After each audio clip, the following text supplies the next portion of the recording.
Welcome to Forgotten Energies, where we uncover the spirits, myths, and mysteries that linger. Welcome to our first episode. I'm your host, Raul, and today we have a few stories for you about paranormal encounters.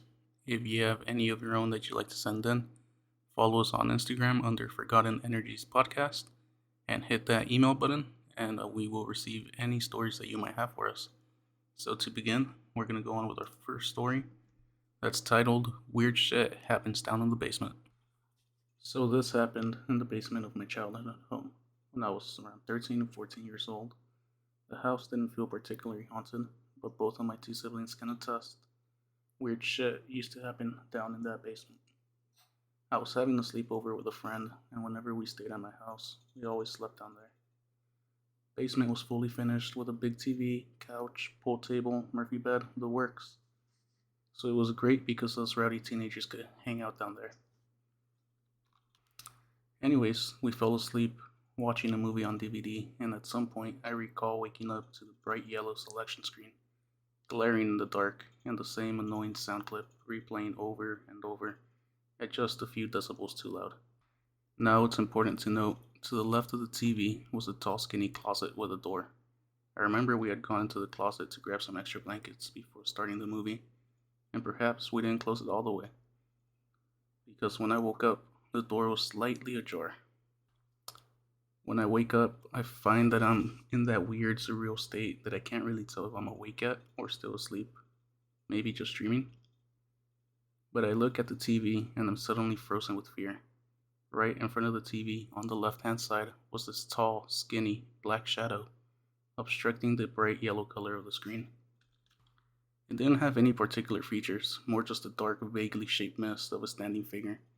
Suddenly, almost as if the shadow had noticed me looking at it, the mist quickly drifts into the closet next to the TV, and y'all, I swear, the fucking door closes shut behind it.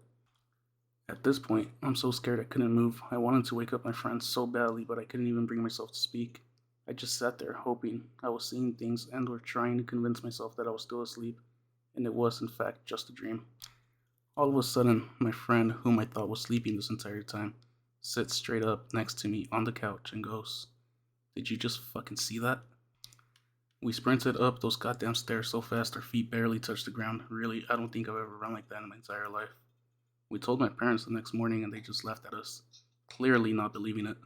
But when I told my siblings the same story, they both just shrugged, each responding similarly, with something along the lines of, "Weird shit only happens down in the basement." Yeah, so that story is pretty crazy. It reminds me a lot of what people experience when they have sleep paralysis. There's usually a dark shadow standing over them at the door, basically, and you feel like you can't move, but this one's different because they were obviously able to move and both of them were awake simultaneously, and both saw the same exact thing, spirit, energy, shadow, whatever you want to call it.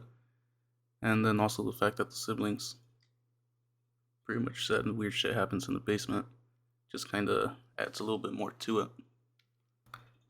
Second story today is called I Saw a Wendigo, and I Wish I Hadn't. I need to write this down before I convince myself it didn't happen. This happened in December last year. I was visiting my uncle in northern Minnesota, near the Canadian border. He's the kind of guy who prefers solitude. Lives in a cabin deep in the woods, no close neighbors, just the trees and whatever lives in them. I never minded visiting, I like the quiet, but after that night, I don't think I'll ever go back. It was the coldest night of the year, at least minus 30 Fahrenheit. My uncle had gone into town for supplies, so I was alone. The cabin was warm, the fire crackling, and I was scrolling on my phone when I heard it. Something moving outside. Not footsteps, more like a dragging sound, slow, deliberate. At first I thought it was the wind, then came the knock, not at the door, at the window. 3 slow, deliberate taps. I froze. My uncle's nearest neighbor was miles away, and no sane person would be out in that cold. The knocking came again. I reached for my flashlight and shined it through the window. I wish I hadn't. There was something standing just beyond the tree line. It was tall, at least 7 or 8 feet, but emaciated, with long, bony limbs. Its skin looked frostbitten, almost blackened, and its eyes were glowing. not reflecting light, glowing on their own, like embers buried in dying fire. I should have looked away. I should have closed the curtains, but I was frozen, staring, unable to breathe, and then it smiled. Its teeth were too many, too sharp, stretching across its face. It opened its mouth wider than any human should, and then it spoke. Let me in. The voice didn't match the body. It sounded wrong, like a recording played at the wrong speed, too deep, too garbled. I ran. I grabbed my uncle's rifle, locked the door, and backed into the farthest corner of the room. The knocking stopped, but I can hear it scraping against the walls outside. Patient, like it had all the time in the world. I sat there for what felt like hours, rifle shaking in my hands, until my uncle finally came back. The second his headlights swept across the trees, the noises stopped. He found me pale, sweating, and gripping the gun like my life depended on it. I told him everything. He didn't say a word, just nodded, checked around the cabin. When he came back, he looked unsettled. There are no tracks in the snow, he said. Nothing. That was impossible. I heard it. I saw it. But there was nothing outside. No footprints, no marks on the wall. Just the untouched snow and the silent, watching trees. I left the next morning and I haven't been back since. My uncle still lives there, but he told me something before I left. If you ever hear it again, he said, don't look, and whatever you do, never let it in. Yeah, so I would never go back to that cabin if that was me. But yeah, you probably did see a Wendigo. For those of you who don't know, Wendigo's evil spirit. That is part of the beliefs or mythology of a lot of native North American tribes, specifically like in the Northeast or Eastern Canada. They're known for eating humans or possessing humans, causing them to commit murder or attack other people, specifically wanting to eat them. So, yeah, that's not fun. And now for the final story for today. Dispatch sent me to a wreck on the outskirts of town. The caller reported they believed to see a vehicle go off the roadway into some thick trees near the track.